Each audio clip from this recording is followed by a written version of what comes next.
Students, हम discuss करेंगे important news के बारे में और उससे रिलेटेड जो इन्फॉर्मेशन है हमारे यूपीएससी के एग्जाम के पर्सपेक्टिव से इम्पोर्टेंट, उसको हम यहाँ पे डिस्कस करेंगे। फर्स्ट न्यूज़ है स्टूडेंट भूटान एंड चाइना के बारे में। भूटान एंड चाइना के जो बॉर्डर टॉक्स हैं उनको रीस्टार्ट किया गया है, जिससे कि बॉर्डर डिस्प्यूट को यहाँ पे रिजोल्व किया जा सके। अब देखिए कि अगर हम भूटान का लोकेशन के बारे में बात करें तो टू जो बिग पावर्स हैं इंडिया एंड चाइना, उनके मिडिल के अंदर ये भूटान सिचुएटेड है। इंडिया का एक इम्पोर्टेंट फ्रेंड भी है भूटान। इंडिया के साथ में जो ओपन बॉर्डर है वो शेयर करता है। बट अगर हम चाइना के साथ में इनका जो बॉर्डर डिस्प्यूट्स हैं उनके बारे में डिस्कस करें तो आप देखिए कि 2017 के समय हमने एक क्राइसिस है उसको रीड किया है, डोकलाम का जो क्राइसिस है। तो स्टूडेंट, जो डोकलाम का जो क्राइसिस क्रिएट हुआ उसके अंदर भी जो भूटान एंड चाइना है उनका जो डिस्प्यूट है वो देखने के लिए मिला था। डोकलाम को चाइना के द्वारा क्लेम किया गया था। चाइना के द्वारा फिर इंडिया की जो डिफेंस फोर्सेज हैं उनके द्वारा जो चाइना का एग्रेशन है उसको वहां पे डिफेंड किया गया 2017 के समय। फिर देखिए कि 2020 के समय भी जो ईस्टर्न पार्ट ऑफ भूटान है उसके अंदर में एक वाइल्ड लाइफ सेंचुरी है। वाइल्ड लाइफ सेंचुरी का नाम है साकतेंग। साकतेंग जो वाइल्ड लाइफ सेंचुरी है उसको चाइना के द्वारा क्लेम किया गया था। तो इन्हीं सब जो इस तरीके के जो यहाँ पे डिस्प्यूट्स हैं बॉर्डर के रिगार्डिंग में, उनको रिजोल्व करने के लिए इन बॉर्डर टॉक्स को रीस्टार्ट किया गया है भूटान एंड चाइना के द्वारा। अगर हम भूटान एंड चाइना का जो बॉर्डर एरिया है उसके बारे में बात करें तो स्टूडेंट 477 जो किलोमीटर का जो एरिया है वो भूटान और चाइना अपने साथ एक दूसरे के साथ में जो बॉर्डर है वो शेयर करते हैं। और उसके अंदर काफ़ी सारे ऐसे डिस्प्यूट्स हैं जिसके अंदर चाइना का जो एग्रेशन पॉलिसी है आपको देखने के लिए मिलता है, तो उसी को डिफेंड करने के रिगार्डिंग में इस तरीके के जो बॉर्डर टॉक्स हैं उनको रीस्टार्ट किया गया है। अगर हम भूटान एंड इंडिया के बारे में बात करें तो स्टूडेंट्स, इंडिया एंड भूटान एक दूसरे के साथ में एक क्लोज रिलेशन आपको देखने के लिए मिलता है। एंशियंट टाइज हैं एक दूसरे के साथ में। अगर हम प्रेजेंट कंटेक्स्ट के बारे में बात करें तो इंडिया का जो एक्ट ईस्ट पॉलिसी है उसका एक इम्पोर्टेंट पिलर के रूप में काम करता है। इंडिया का जो एक्ट ईस्ट पॉलिसी है, एक्ट ईस्ट पॉलिसी कब आया था स्टूडेंट्स एग्जिस्टेंस में? 2014 के समय जब नरेंद्र मोदी पावर के अंदर में आते हैं तो उनके द्वारा इसको स्टार्ट किया गया था। पहले हमारा जो पॉलिसी हुआ करता था वो लुक ईस्ट पॉलिसी हुआ करता था। लुक ईस्ट पॉलिसी का मेन जो पर्पज क्या था कि ईस्टर्न पार्ट ऑफ इंडिया के जो कंट्रीज हैं उनके साथ में रिलेशंस को इस्टेब्लिश करना है। एक्ट ईस्ट पॉलिसी का यहाँ पे इम्पोर्टेंट जो मोटिव है वो क्या है कि हमारे जो नॉर्थ ईस्ट इंडिया के जो स्टेट्स हैं उनको यहाँ पे हमारा जो ईस्ट लुक ईस्ट का जो पॉलिसी है उसके अंदर में इम्पोर्टेंट पिलर बनाते हुए नॉर्थ ईस्ट इंडिया के जो स्टेट्स हैं उनके अंदर डेवलपमेंट हो, वहाँ पे जो नए प्रोजेक्ट्स हैं वो लाए जाएं और ईस्टर्न इंडिया के जो कंट्रीज हैं उनके साथ में हमारे जो डिप्लोमेटिक रिलेशंस हैं उनको यहाँ पे हम मोर डीपन है, मोर अच्छे से स्ट्रेंथन किया जा सके। तो this is all about the act east policy, look east policy जो 1991 के समय एग्जिस्टेंस के अंदर में आता है पीवी नरसिम्हा राव के समय में। अगर इंडिया भूटान के बारे में और भी अगर हम बात करें स्टूडेंट तो हाइड्रो इलेक्ट्रिक पावर का एक इम्पोर्टेंट सोर्स है इंडिया के। काफ़ी सारे जो हाइड्रो इलेक्ट्रिक जो पावर के जो प्रोजेक्ट्स हैं वो भूटान के अंदर हमने स्टार्ट किए हैं। इंडिया भूटान का वन ऑफ द लार्जेस्ट जो ट्रेडिंग पार्टनर है उसका भी रोल प्ले किया जाता है इंडिया के द्वारा। तो this is all about the Bhutan India and Bhutan China का जो रिलेशंस है उसके बारे में। अगर हम जो इम्पोर्टेंट इंस्टीट्यूशंस के बारे में बात करें हमारा जो इंटरनेशनल रिलेशन है उसके पर्सपेक्टिव में, तो आप देखिए कि जो बिम्स्टेक है, bay of Bengal initiative for multi sectoral technological and economic cooperation, तो बिम्स्टेक के अंदर भी भूटान यहाँ पे पार्ट है। इसके अलावा आप देखिए कि भूटान का हमारा जो सार्क है, सार्क का भी एक मेंबर है। तो इंडिया के साथ में इनका बिम्स्टेक एंड सार्क के अंदर जो मेंबरशिप है वो देखने के लिए मिलती है। इसके अलावा BBIN नाम का जो एक इनिशिएटिव स्टार्ट किया गया था मोटर व्हीकल एग्रीमेंट के रिगार्डिंग में, जो लेटर फेज में भूटान के द्वारा रिजेक्ट किया गया था वहां की पार्लियामेंट के द्वारा, क्योंकि उनको लगता था कि BBIN का जो मोटर व्हीकल एग्रीमेंट है जिसके थ्रू भूटान के अंदर जो पीस का जो माहौल है, जो टू मच व्हीकल्स है वो वहां पे एंटर होंगे, तो भूटान के द्वारा उसको रिजेक्ट किया गया था। BBIN नाम का एक ग्रुप है वो भी आपको देखने के लिए मिलता है, बांग्लादेश, भूटान, इंडिया एंड नेपाल। तो this is all about the Bhutan India Bhutan China relation के बारे में।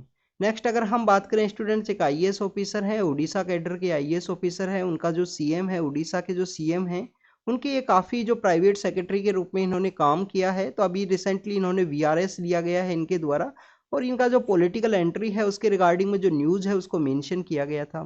तो आपको वॉलंटरी जो रिटायरमेंट सिस्टम है, वॉलंटरी रिटायरमेंट सिस्टम है उसके बारे में पता होना चाहिए।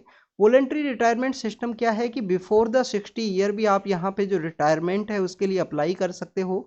और अगर हम बात करें स्टूडेंट्स, आप 2 ईयर 3 ईयर के अंदर में, जब आपका 2 ईयर 3 ईयर ऑफ सर्विस के अंदर में जब आप यहाँ पे सर्विस को क्विट करते हो, तो उसके अंदर आपका जो रेजिग्नेशन है वो देखने के लिए मिलता है। यहाँ पे VRS है, वॉलंटरी रिटायरमेंट सिस्टम, जो बिफोर 60 ईयर आप यहाँ पे कर सकते हो। जो भी आपको रिटायरमेंट की जो बेनिफिट्स हैं वो यहाँ पे मिलते हैं।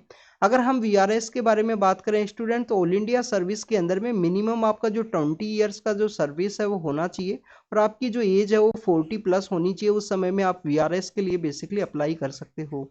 ऑल इंडिया सर्विस का जो आर्टिकल है उसके बारे में आपको पता होना चाहिए। 312 के अंदर ऑल इंडिया सर्विस है, उसके बारे में बताया गया है। कौन कौन सी सर्विस हैं जो ऑल इंडिया सर्विस का पार्ट है, क्या Indian foreign service all India service का पार्ट है, ये आपका होमवर्क है, कमेंट सेक्शन के अंदर बताना कौन कौन सी सर्विस है। क्या Indian police service, Indian administration service और इंडियन फॉरेस्ट सर्विस यहाँ पे ऑल इंडिया सर्विस का पार्ट है या नहीं है, इसके बारे में आपको कमेंट सेक्शन के अंदर बताना है स्टूडेंट्स। नेक्स्ट अगर हम बात करें स्टूडेंट्स, सेंटेंस रिव्यू बोर्ड का मीटिंग के बारे में है। सेंटेंस रिव्यू बोर्ड जो दिल्ली के अंदर है उसके बारे में यहाँ पे डिस्कस किया गया है इस न्यूज़ के अंदर में।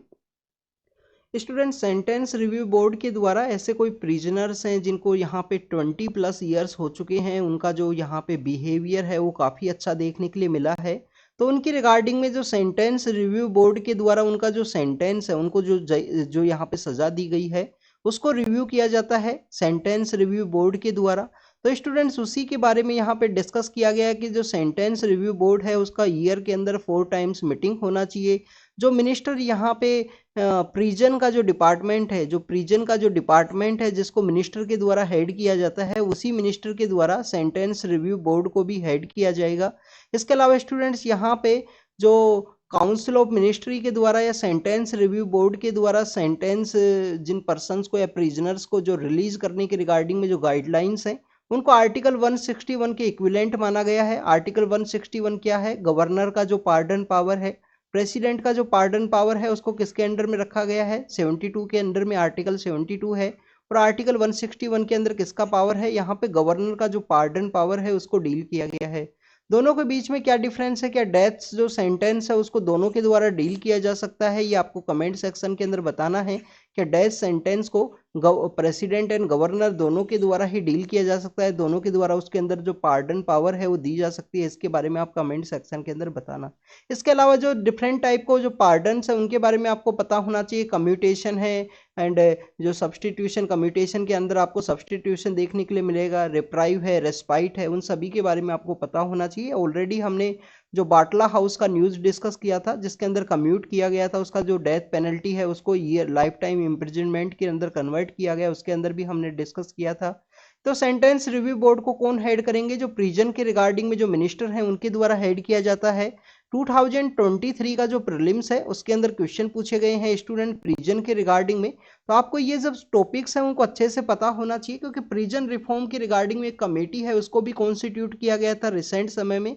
प्रिजन के रिगार्डिंग में जो कमेटी है उसका क्या नाम है स्टूडेंट्स? अमितवा रॉय पैनल। अमितवा रॉय पैनल है जिसके द्वारा प्रिजन रिफॉर्म की बात की गई। हमारे यहाँ पे प्रिजन्स के अंदर जो माहौल है वो सही नहीं है, कंप्लीटली एक नेक्सस के रूप में ये काम करते हैं, क्रिमिनल्स का एक नेक्सस वहाँ पे बना हुआ है।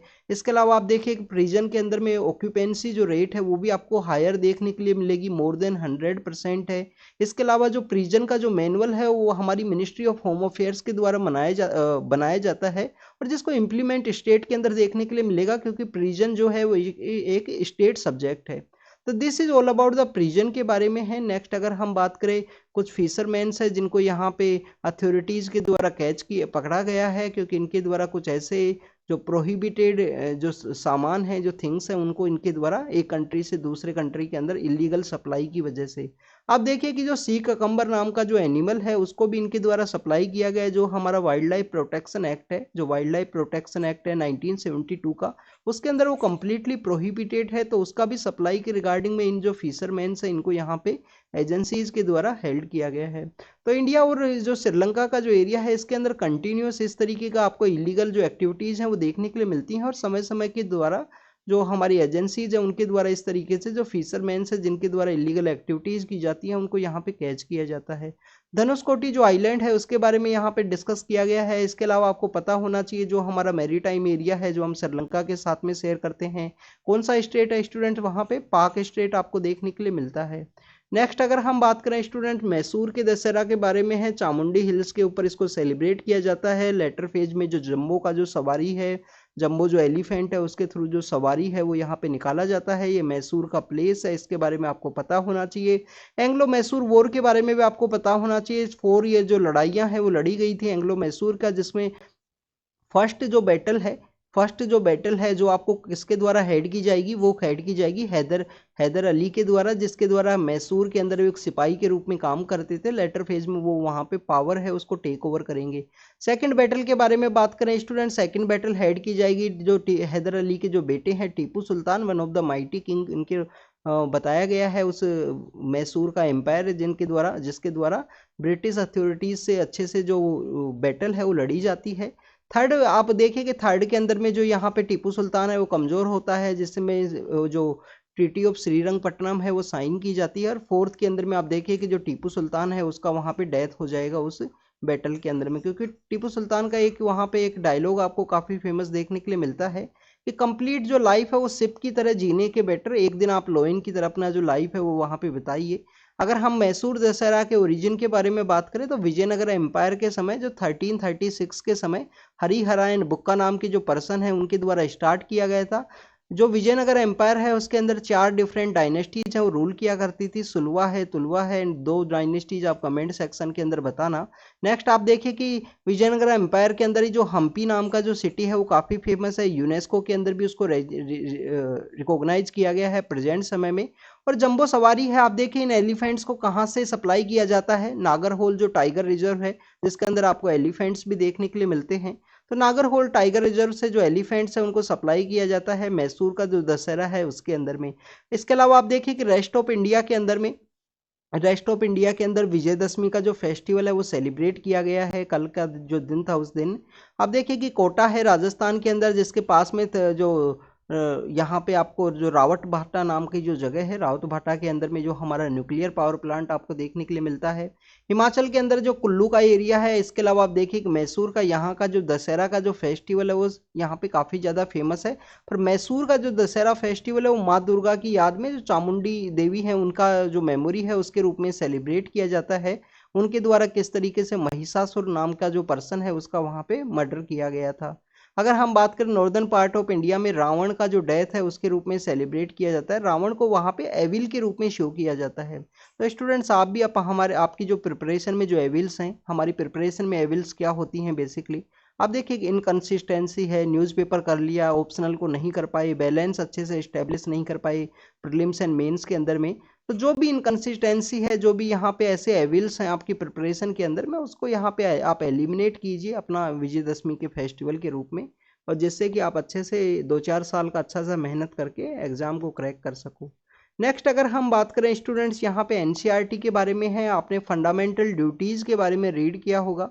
फंडामेंटल ड्यूटीज आप देखें कि स्वर्ण सिंह कमेटी के थ्रू उसको इस्टेब्लिश किया गया था 42nd कॉन्स्टिट्यूशन अमेंडमेंट एक्ट 1976 के थ्रू। उसके अंदर एक ड्यूटी आपको देखने के लिए मिलती है कि आप अगर इस कंट्री के सिटीजन तो आपकी रिस्पॉन्सिबिलिटी है कि जो साइंटिफिक टेम्पर है उसको ये आपको डेवलप करना है।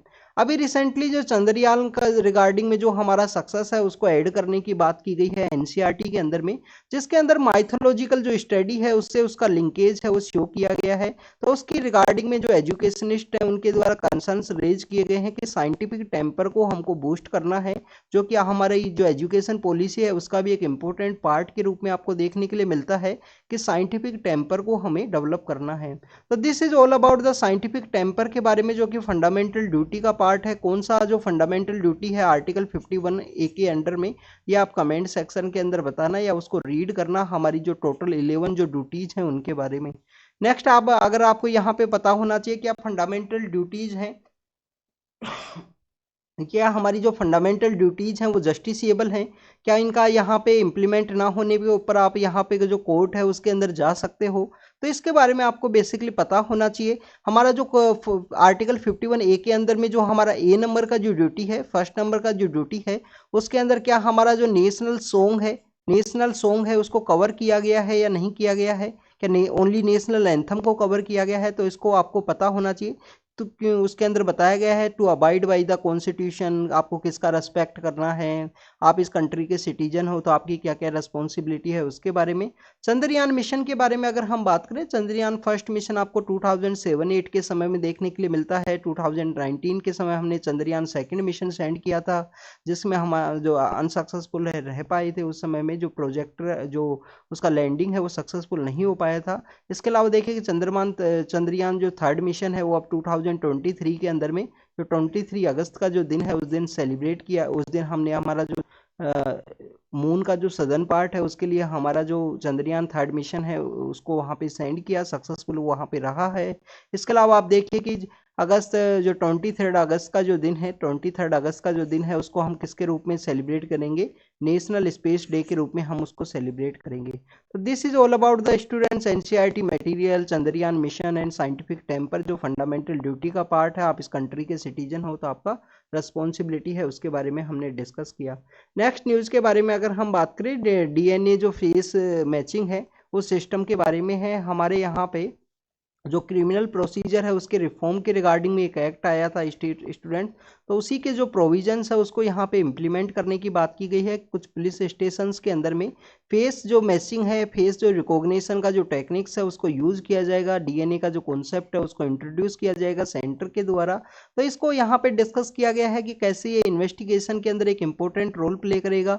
पर कुछ लोगों के द्वारा जो राइट टू प्राइवेसी है, जो आर्टिकल 21 का पार्ट है, कौन से केस के अंदर आया स्टूडेंट्स, के एस पुट्टास्वामी केस के अंदर 2017 में सुप्रीम कोर्ट के द्वारा डिलीवर किया गया था कि राइट टू लाइफ का ही पार्ट है राइट टू प्राइवेसी। तो राइट टू प्राइवेसी का वॉयलेशन के रूप में देखा गया है कुछ लोगों के द्वारा यहाँ पे कि डीएनए का इस तरीके से जो सैंपलिंग लिया जाएगा, फेस का आपका मैचिंग किया जाएगा, तो आपका जो बायोमेट्रिक जो इन्फॉर्मेशन है वो यहाँ पे पुलिस के पास में होगा। तो surveillance state and right to privacy का वॉयलेशन के रूप में कुछ पर्सन्स के द्वारा इसको यहाँ पे कंसर्न्स है वो रेज किए गए हैं स्टूडेंट्स। इसके अलावा आपको आर्टिकल 20 के बारे में आप जरूर से रीड करना, आर्टिकल 20 के बारे में आपको यहाँ पे जरूर से पता होना चाहिए। आर्टिकल 20 के जो इंपॉर्टेंट 3 पिलर्स हैं, जो इंपॉर्टेंट 3 पिलर्स हैं उसके बारे में जरूर से रीड करना, क्योंकि ये इंपॉर्टेंट है। आपको यहाँ पे पता होना चाहिए कि डीएनए का आपका यहाँ पे इंट्रोड्यूस किया गया है, जिसके अंदर आपका फेस मैचिंग किया जाएगा, आपका जो बायोमेट्रिक इंफॉर्मेशन है उसको यहाँ पे मैच किया जा सकता है पुलिस के द्वारा।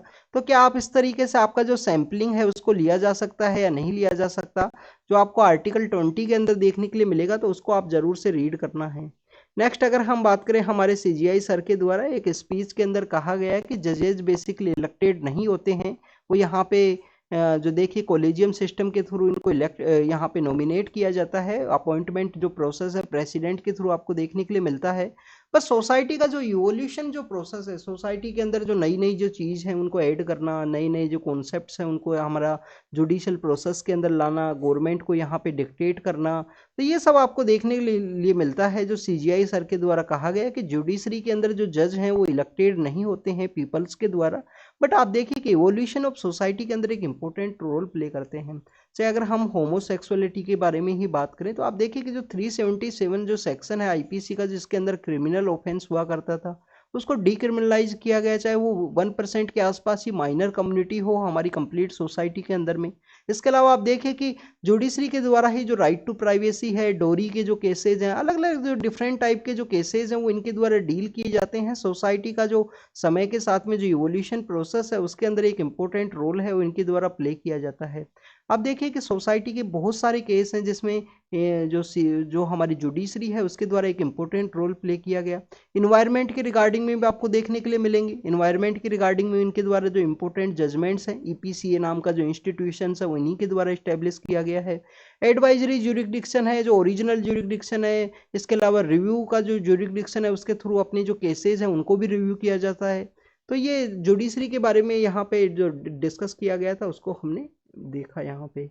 स्टूडेंट्स, कल विजयदशमी का दिन था, तो हमारे जो डिफेंस मिनिस्टर हैं इस दिन बेसिकली जो शस्त्र जो होते हैं ना, शस्त्र मीन्स जो वेपन्स जो होते हैं उनका जो वर्शिप है वो किया जाता है। तो हमारे जो डिफेंस मिनिस्टर हैं उनके द्वारा तवांग का जो एरिया है, जो चाइना के साथ में एरिया शेयर करता है अरुणाचल प्रदेश के अंदर में, तो एलएसी का जो एरिया है, लाइन ऑफ एक्चुअल कंट्रोल, उसके आसपास के एरिया के अंदर में इनके द्वारा सेलिब्रेट किया गया दशहरा का फेस्टिवल, जिसके अंदर वेपन्स को यहाँ पे वर्शिप है वो किया गया है। अगर हम बात करें स्टूडेंट, तो तवांग का जो एरिया है, तवांग के एरिया के अंदर में बेसिकली हमारा एक वॉर मेमोरियल है वो भी सिचुएटेड है, 1962 के समय आप देखिए कि चाइना के साथ में जो डिस्प्यूट हुआ था, तो वहाँ का एक वॉर मेमोरियल है वो आपको 1962 का तवांग के अंदर आपको देखने के लिए मिलता है। जो इंडियन डिफेंस फोर्सेज है उनका ब्रेवरी है उसको ये शो करता है उस मेमोरियल के अंदर में। तो this is all about the Tawang के एरिया के बारे में हमने डिस्कस किया। चाइना के साथ में आपको बॉर्डर एरियाज के बारे में पता होना चाहिए कि जो हमारा जम्मू कश्मीर का जो एरिया है जिसके अंदर आपको लाइन ऑफ एक्चुअल कंट्रोल है वो देखने के लिए मिलती है। मिडिल पार्ट के अंदर अगर हम बात करें जिसमें उत्तराखंड का पार्ट है उसके अंदर में आपको जो बॉर्डर है one of the non disputed border है जो चाइना के साथ में। और ईस्टर्न पार्ट का जो बॉर्डर है जो बेसिकली सिक्किम के साथ में एंड अरुणाचल प्रदेश का जो स्टेट है उनके साथ में चाइना का एरिया शेयर करता है, उसको हम किसके नाम से जानते हैं, मैकमोहन लाइन के नाम से। तो this is all about the border है जिसके बारे में हमने डिस्कस किया जो चाइना के साथ में है। नेक्स्ट अगर हम बात करें स्टूडेंट, सुप्रीम कोर्ट के द्वारा एक पर्सन है जो यहाँ पे 20 ईयर्स से कंटिन्यूस अपना जो पोस्टिंग है उसके रिगार्डिंग में फाइट कर रहे थे। तो जो पोस्टल सर्विस है उसके अंदर उनका पोस्टिंग था। तो उसी के रिगार्डिंग में उनके द्वारा जो मेरिट के अंदर काफ़ी अच्छा जो स्कोर है वो भी किया गया था। उसके बाद में उनका पोस्टिंग नहीं दिया गया, तो 28 ईयर्स से वो कंटिन्यूस यहाँ पे फाइट करने की वजह से सुप्रीम कोर्ट के द्वारा अपना जो रेयर पावर है आर्टिकल 142 के अंडर में, आर्टिकल 142 के अंदर में जो इनका पावर है उसको यहाँ पे यूज़ किया गया और उनको यहाँ पे अपॉइंटमेंट है वो दिया गया है पोस्टल जॉब के अंदर में जो 28 ईयर का उनका फाइट है उसके रिगार्डिंग में। आप देखिए कि एम्प्लॉयमेंट को यहाँ पे आर्टिकल 12 का पार्ट भी माना गया है, आर्टिकल 12 का पार्ट भी यहाँ पे माना गया है। इसके अंदर जो आर्टिकल 12 आपको फंडामेंटल राइट का पार्ट है, इनिशियल समय में जो स्टेट है उसको वो डिफाइन करता है, तो उसको भी यहाँ पे एक्सप्लेन किया गया है।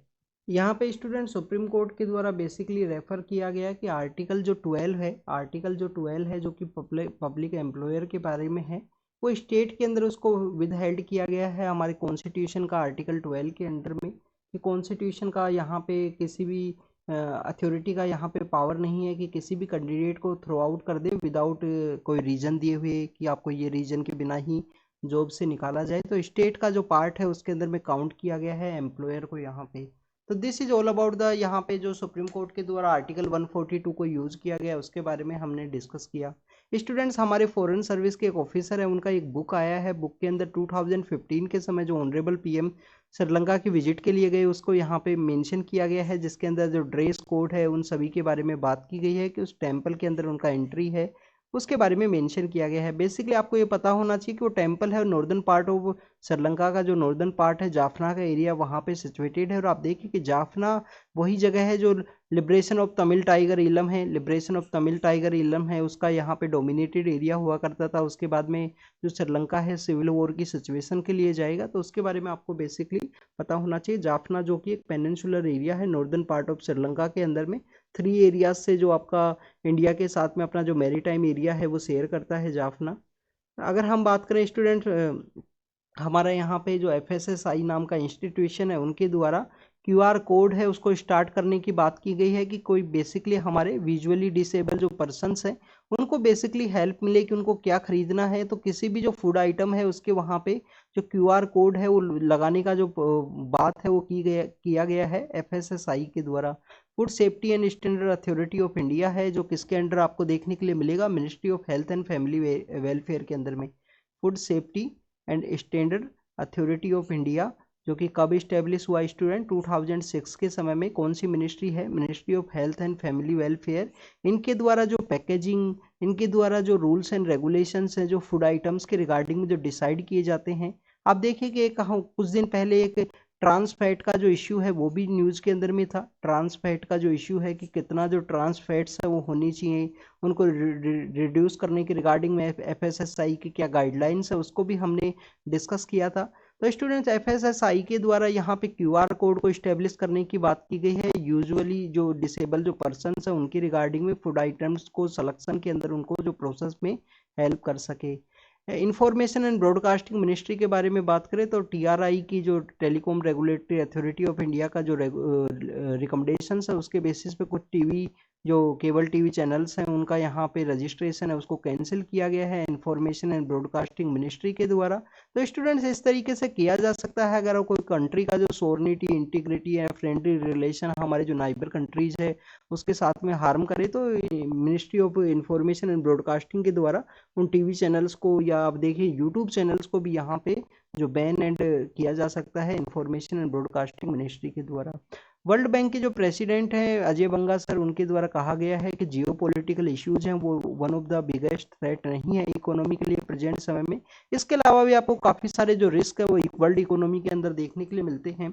आप देखिए कि रसिया यूक्रेन क्राइसिस है, रसिया यूक्रेन क्राइसिस है अभी प्रेजेंट समय में जो मिडिल ईस्ट के अंदर इजराइल और हमास का जो कॉन्फ्लिक्ट चल रहा है तो वो ही ओनली जियोपॉलिटिक यहाँ पे डिस्प्यूट्स नहीं है जिसकी वजह से इकोनॉमी को एक पोज आई, इकोनॉमी के अंदर जो स्लो डाउन है उसको क्रिएट करे। उसके अलावा आप देखें कि क्लाइमेट चेंज भी एक इशू है, क्लाइमेट चेंज भी एक इशू है जिसके थ्रू इकोनॉमी के अंदर जो प्रोडक्शन है या अनप्रेसिडेंट वेदर इवेंट्स हैं जिसकी वजह से जो डैमेज है प्रोडक्शन को वो आपको देखने के लिए मिलता है। तो this is all about the world bank के जो प्रेसिडेंट है उनके अजय बंगा सर, उनके द्वारा ये स्टेटमेंट है कि जियो पॉलिटिकल ओनली एकमात्र इश्यू नहीं है, इसके अलावा भी और भी काफ़ी सारे जो इश्यूज हैं वो आपको ग्लोबल इकोनॉमी के अंदर देखने के लिए मिलते हैं। नेक्स्ट अगर हम बात करें स्पेन के बारे में है, वहाँ पे जो अलायंस का जो गवर्नमेंट है वो इस्टेब्लिश हुआ। मैड्रिड के बारे में आपको पता होना चाहिए।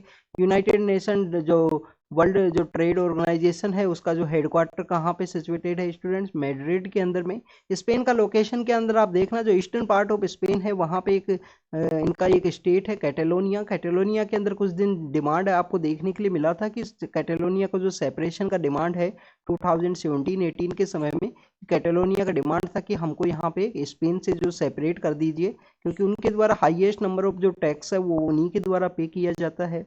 नेक्स्ट आप देखिए कि यहाँ पे जो कार्गो है वो कोलाइड हुआ है कहाँ पे, नॉर्थ सी का जो एरिया है उसके अंदर में। नॉर्थ सी के बारे में आपको पता होना चाहिए। सपोज कि ये यूनाइटेड किंगडम है तो यहाँ पे जो आपको सी देखने के लिए मिलेगा उसको हम जानते हैं नॉर्थ सी के नाम से। उसको हम किसके नाम से जानते हैं? नॉर्थ सी के नाम से। यहाँ पे क्या सिचुएटेड है स्टूडेंट्स? इंग्लिश चैनल यहाँ पे सिचुएटेड है। तो this is all about the north sea के बारे में। जो यूक्रेन का ईस्टर्न पार्ट है यहाँ पे आपको स्कैंडिनेवियन जो कंट्रीज हैं स्वीडन, डेनमार्क, ये सब देखने के लिए मिलेंगे। और यहाँ पे जो नॉर्थ सी है वो सिचुएटेड है, ये यूके का पार्ट है। नेक्स्ट ये इंग्लिश चैनल है जिसको आरती शाह नाम का जो फर्स्ट इंडियन वुमेन है जिनके द्वारा इसको क्रॉस किया गया था इंग्लिश चैनल को। नेक्स्ट अगर हम बात करें स्टूडेंट्स मेटा के बारे में है। मेटा क्या है? बेसिकली फेसबुक का ही जो अलग अलग जो इनके कंपनीज है उसको मेटा के नाम से जाना जाता है। उससे रिलेटेड कोई न्यूज़ है एग्जाम से रिलेटेड इंपॉर्टेंट नहीं है। इस्लामाबाद के जो हमारे पाकिस्तान के जो एक्स जो यहाँ पे पॉलिटिकल लीडर हुआ करते थे तो वापस आए हैं पाकिस्तान के अंदर में। अगर नेक्स्ट ईयर वहाँ पे इलेक्शंस कंडक्ट होंगे तो उसी के रिगार्डिंग में ये न्यूज़ है उसको मेंशन किया गया है। तो स्टूडेंट्स ये आज के इम्पोर्टेंट कुछ न्यूज़ थी जिसको हमने डिस्कस किया जो हमारे एग्जाम से रिलेटेड जो इम्पोर्टेंट टॉपिक्स है उनको। कुछ ऐसे भी टॉपिक्स थे और भी थे न्यूज़पेपर के अंदर जिसको हमने ऑलरेडी 1 या 2 दिन पहले उनको डिस्कस किया है हमारे डिस्कशन में। तो thank you students, thank you very much.